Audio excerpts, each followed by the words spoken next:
ปล่อยให้ลง เบิ่งพี่น้องเบิ่งด้านเด้อเบิ่งสภาพนี่ ข้าวเบียดมาหลายมันเจ็บ โอ้กระยามันจับไปจับพอไปเด้อ เวลามาเอาไว้ไว้ ประเพณีอันเดียวกันนะพี่น้องใช้คำว่าสายเลือดเผ่าพันธุ์อันเดียวกันเนี่ยเป็นสิ่งที่แบบสลาเสือแบบสนิทใจเด้พี่น้องแห่งแบบว่าศึกษาหาข้อมูลแห่งหู้เลิกเซิงระหว่างลาวกับไทยนะพี่น้องแบบว่าแต่ก่อนน่ะเฮาใส่คำว่าเฮาเป็นประเทศเดียวกันเนี่ยสลาใส่คำว่าสลาเสือเนาะพี่น้องเนาะสบายดีพี่น้องสวัสดีค่ะพี่น้องจ้ามื้อนี้มาพบกับช่องสาวหลาชาแนลอีกแล้วเด้อมาพบมาพ่อกับสาวหลาอยู่เฮือนเด้อพี่น้องณตอนนี้ก็เป็นเวลา 2 ทุ่มกว่าแล้วพี่น้องจ้าสาวหลาก็ยังบ่ทันได้อาบน้ำเนาะพี่น้องเนาะส่วนคนน้อยก็เขาไปนอนเป็นที่เรียบร้อยแล้วพี่น้องส่วนพอแพตตี้ก็ไปหาทาสีโต๊ะกันกินข้าวเนาะพี่น้องเนาะพากันแบบว่าเฮ็ดโต๊ะกินข้าวใหม่เพิ่นก็เลยเอาสีมาทาเนาะพี่น้องเนาะเพื่อความสวยงามเพิ่นว่าส่วนคนน้อยนี่สลาเอาเขาไปนอนเนาะพี่น้องถ้าหากว่าคนน้อยบ่ได้นอนนี่สลาคือสิถ่ายคลิปบ่ได้เนาะพี่น้องเพราะคนน้อยแบบว่ากวนแฮงเนาะพี่น้องเนาะช่วงนี้บรรยากาศอยู่บ้านสลากะกลับมาเย็นอีกแล้วเนาะพี่น้องก็บ่ถึงขนาดว่าเย็นแห้งนะพี่น้องแต่แบบอากาศแบบแปรปรวนแห้งช่วงนี้เดี๋ยวร้อนเดี๋ยวเย็นเนาะพี่น้องเนาะก็เลยเฮ็ดให้คนแบบบ่ค่อยสบายเนาะพี่น้องเนาะขนาดสลาเองนี่เป็นคนที่แบบว่าบ่ค่อยเป็นหยังง่ายๆเด้พี่น้องก็ยังมีความรู้สึกว่าเจ็บคอแบบว่าคัดจมูกเนาะพี่น้องเนาะมีความรู้สึกแบบเจ็บหัวนิดๆเนาะพี่น้องคงสิแม่นแบบเป็นหวัดแหละพี่น้องจ้าโอเคพี่น้องมื้อนี้สลาก็มีเรื่องเล่าดีๆระหว่างไทยกับลาวมาเว้าให้พี่น้องฟังอีกแล้วเนาะพี่น้องคืออย่างช่วงนี้ก็เป็นช่วงแบบว่างานบุญเนาะพี่น้องเนาะบ่ว่าสิเป็นฝั่งไทยว่าสิเป็นฝั่งลาวก็เป็นช่วงที่แบบว่าจัดงานบุญเนาะพี่น้องเนาะคืออย่างฝั่งไทยก็เป็นภาคอีสานของไทยนะพี่น้องเขาเจ้าก็สิแบบว่ามีงานบุญนมัสการพระธาตุพนมเนาะพี่น้องก็คือทั้งฝั่งไทยก็จัดขึ้นทุกปีเนาะพี่น้องคืออย่างปีนี้ก็เป็นแบบปีที่แบบยิ่งใหญ่แฮงนะพี่น้องตามที่เจ้าหลาเบิ่งในคลิปเนาะเขาเจ้าแบบเฮ็ดแบบว่าเป็นอีหยังแบบว่าเป็นตาธงชาติไทยแบบว่าย่างเขาไปหาองค์พระธาตุพนมนะพี่น้องแบบเห็นแล้วแบบสวยงามแฮงนะพี่น้อง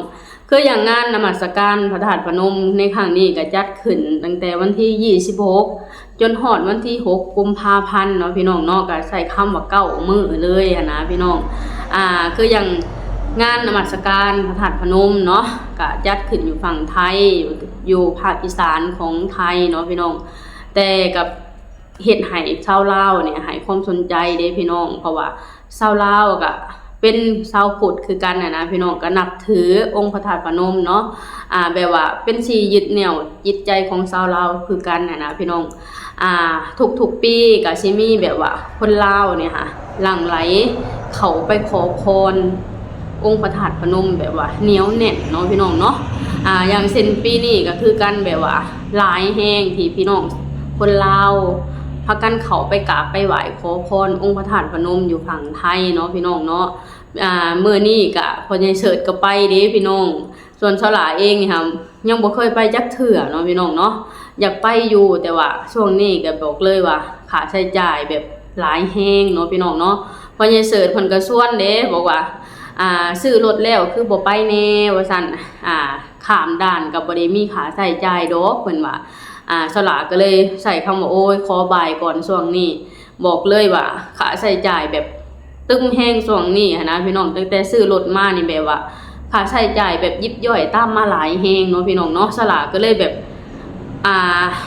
คือสิไปบ่ได้ในช่วงนี้นะพี่น้องก็เลยบอกพ่อว่าคือสิบ่ได้ไปดอกว่าซั่นถ้าเบิ่งปีหน้าพุ่นแหละถ้าหากมีโอกาสคือสิได้ไปว่าซั่นชวนพ่อใหญ่เสิร์ชนี่บอกเลยว่าไปทุกปีพี่น้องจ้าบ่มีปีใดที่พ่อใหญ่เสิร์ชบ่ไปเนาะพี่น้องปีนี้ก็คือไปมื้อนี้เลยเนาะพี่น้องไปวันที่31เพิ่นบอกว่าแต่ก็ไปแค่มื้อเดียวค่ะแหละพี่น้องเพิ่นก็ไปเที่ยวเพิ่นบอกว่าเฒ่าแล้วเพิ่นว่าอยากไปเห็นอยากไปลิ้นอยากไปเที่ยวนั่นไปขอพรยามเพิ่นกลับมาเพิ่นก็สิซื้อหอมแดงมาฝากเด้พี่น้องซื้อมาจากฝั่งไทยเลยเนาะพี่น้องเนาะก็คือว่าแหละพี่น้องก็คือความสุขของคนเฒ่าเนาะได้เขาไปเห็นความ เจริญได้เขาไปเห็นความทันสมัยนะพี่น้องได้เขาไปเห็นความสวยความงามเนาะพี่น้องเนาะคือว่าหั่นแหละก็บ่ว่าหยังเนาะก็ให้เพิ่นไปเนาะพี่น้องเนาะส่วนสลาก็ถ้าเบิ่งโอกาสหน้าพุ่นแหละพี่น้องจ๋าถามว่าเคยเห็นจักเทื่อแล้วบ่เคยเห็นจักเทื่อเนาะพี่น้องเนาะโอเคพี่น้องเดี๋ยวเฮาไปเบิ่งคลิปนำกันเลยว่าบรรยากาศภายในงานสิเป็นแบบใดเนาะแล้วก็ไปเบิ่งคลิปพี่น้องชาวลาวแบบว่าค่ากันแบบว่าต่อคิวกันแบบว่ารอข้ามฝั่งโขงเพื่อไปกราบไหว้นมัสการองค์พระธาตุพนมเนาะพี่น้องเนาะโอเคเดี๋ยวเราไปเบิ่งคลิปนำกันเลยใส่ความสีแดงอะไรนี่ก็ได้ไอ้จุดปล่อยที่ลงมาอยู่ด้านล่างอย่าเพิ่งปล่อยคนลงมานะ เบิ่งพี่น้องเบิ่งด้านเด้อ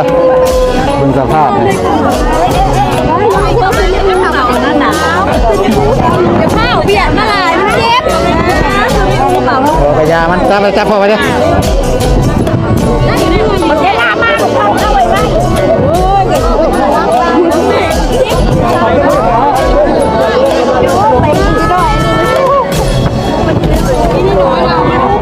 กระยามันโอ้ทางหลังที่แง่เลยวะยืนอยู่ทางหลังเลยแง่ขนาดเลยอ๋อทางหลังโคตรแง่เลยทางหลังแกจะแง่แต่ทางหลังแกจะแง่เลยน่ะ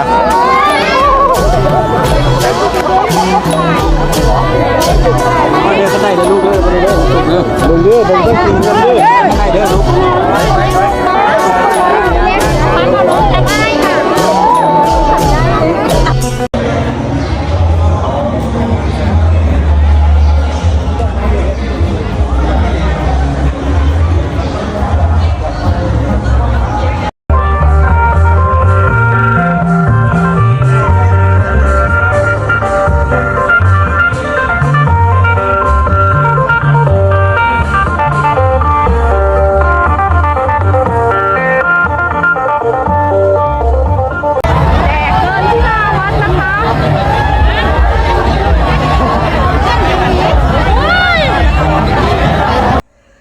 นี่แหละพี่น้องใส่คำว่าพลังศรัทธาจากพี่น้องสปป.ลาวไปกราบไหว้องค์พระธาตุพนมเนาะพี่น้องนี่แหละพี่น้องใส่คำว่าเฮาสองประเทศเนี่ยเป็นชาวพุทธเอาพี่น้องเนาะแบบว่ามีงานกราบไหว้องค์พระพุทธรูปหรือว่านมัสการองค์พระพุทธรูปก็บอกเลยว่าคนลาวก็มีจิตศรัทธาคือกันกับคนไทยเนาะพี่น้องเนาะเฮาใส่คำว่าบ้านพี่เมืองน้องใส่คำว่าประเพณีอันเดียวกันนะพี่น้องใส่คำว่าสายเลือดเผ่าพันธุ์อันเดียวกันเนี่ยเป็นสิ่งที่แบบสลาเสือแบบสนิทใจเด้พี่น้องแห่งแบบว่าศึกษาหาข้อมูลแห่งหู้เลิกเซิงระหว่างลาวกับไทยนะพี่น้องแบบว่าแต่ก่อนน่ะเฮาใส่คำว่าเฮาเป็นประเทศเดียวกันเนี่ยสลาใส่คำว่าสลาเสือเนาะพี่น้องเนาะก็ยังทุกมื้อนี้เฮายังแบบสืบต่อฮีดคองประเพณีตั้งแต่โบราณจนมาฮอดทุกมื้อนี้นะพี่น้องบอกเลยว่าเป็นสิ่งที่ดีเนาะพี่น้องเนาะใช้คำว่าเป็นสิ่งที่ยึดเหนี่ยวจิตใจคนสองประเทศเนาะพี่น้องเนาะคืออย่างองค์พระธาตุพนมนี่ก็คือกันเนาะพี่น้องแบบประเทศลาวเนี่ยใช้คำว่าไปถูกแขวงเลยเนาะคนลาวเนี่ยถูกแขวงก็คือแบบว่าไปกราบไปไหว้นมัสการองค์พระธาตุพนมอยู่ฝั่งไทยเนาะพี่น้องขนาดบ้านชาวลาดิเห็นแบบว่าไล่คันรถนะพี่น้องคืออย่างบ้านชาวลาเนี่ยออกจากตัวเมืองสวรรณเขตออกมานี่ค่ะประมาณ70 ถึง 80 กิโลได้เนาะพี่น้องแต่ขึ้นไปจากบ้านชาวลาขึ้นไปแถววิลาบุรีเซโปนเมืองพินก็เห็นเขาเจ้าขี่รถลงมาจากพุ่นเป็นคันรถนะพี่น้องเพื่อสิขามไปกราบไหว้องค์พระธาตุพนมเนาะพี่น้องเนาะนี่แหละพี่น้องใส่คำว่าพลังแห่งความศรัทธาเนาะพี่น้องเนาะแบบว่าเสื่อมใจไทยลาวเขาหากันแบบว่าได้ดีเยี่ยมเนาะพี่น้องเนาะคืออย่างคนลาวก็ขามไปฝั่งไทยก็แบบไปจับใจายใส่ซอยแล้วก็ได้ของฝากได้กินของแซ่บนะพี่น้องแบบว่าเฮาเว้าจากันภาษาเดียวกันนะเว้าจากันรู้เรื่องเนาะใส่คำว่าฮีดคองประเพณีอันเดียวกันนะพี่น้องเห็นแล้วเป็นสิ่งที่แบบว่าดีใจนะพี่น้องอยากเห็นคนลาวกับคนไทยเป็นแบบนี้ตลอดไปนะพี่น้อง เฮาใช้คำว่าเฮาแค่อยู่คนละประเทศนะพี่น้องแต่ความผูกพันความศรัทธาน่ะเฮาแบบเป็นอันเดียวกันเนาะพี่น้องเนาะสลาเห็นแล้วสลาแบบยิ้มตามเด้พี่น้องสลาอยากไปสัมผัสอีกครั้งหนึ่งเนาะถ้าหากว่ามีโอกาสเนาะพี่น้องสลาก็สิไปคือกันเนาะพี่น้องเนาะแต่ช่วงนี้ก็ขอเบรกไปก่อนคือสลาเว้าแหละเดี๋ยวให้พ่อใหญ่เสิร์ชไปแล้วให้พ่อใหญ่เสิร์ชมาเล่าให้ฟังเอาเนาะพี่น้องคืออย่างมื้อนี้เพิ่นก็ไปแล้วเนาะพี่น้องเนาะเดี๋ยวมื้ออื่นมาเพิ่นก็สิได้ของฝากมาให้เด้พี่น้องแต่ละปีเพิ่นก็สิซื้อหัวหอมนะพี่น้องหัวหอมแดงมาฝากแล้วก็ไปหาซื้อ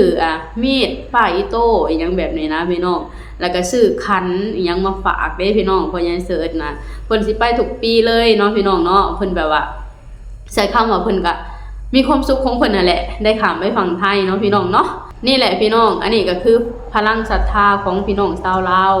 ที่มีต่อองค์พระธาตุพนมเนาะพี่น้องเนาะความสัมพันธ์ที่ดีนี้ฮีดของประเพณีที่ดีแบบนี้ก็คือแบบว่าเป็นที่ยึดเหนี่ยวจิตใจของคนลาวกับคนไทยแบบว่าให้เหนียวแน่นเฮาก็เป็นชาวพุทธถึงสิเป็นคนละประเทศแต่เฮามีใจที่ศรัทธาแบบเดียวกันนะพี่น้องมันเป็นสิ่งที่สวยงามเนาะพี่น้องเนาะโอเคพี่น้องสำหรับคลิปนี้สละก็สิขอจบคลิปสำนี้ก่อนเด้อขอให้พี่น้องทุกคนกดไลค์กดแชร์กดติดตามให้สละในเด้อสบายดีสวัสดีค่ะ